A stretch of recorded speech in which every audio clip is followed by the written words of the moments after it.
اعوذ باللہ من الشیطان الرجیم، بسم اللہ الرحمن الرحیم۔ السلام علیکم پیارے بہن بھائیوں، گولڈن لائنز میں آپ کو خوش آمدید کہتا ہوں۔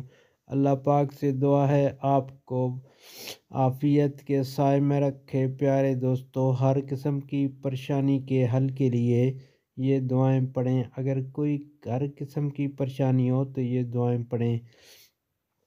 تمام پریشانیوں کے حل کے لیے دوستو، ہر فرض نماز کے بعد آپ یہ کلمات پڑھیں تو انشاءاللہ وہ پریشانی دور ہوگی۔ تو آپ نے پڑھنا یہ ہے: صلی اللہ علیہ وآلہ وسلم۔ یہ آپ نے ہر فرض نماز کے بعد 100 مرتبہ پڑھنا ہے، اور آیت الکرسی ایک بار پڑھنی ہے۔ اور یہ کلمات یا حی یا قیوم برحمتک استغیث، یہ آپ نے 21 بار پڑھنے ہیں۔ اس کے بعد آپ جو بھی دعا کریں گے انشاءاللہ اللہ قبول فرمائے۔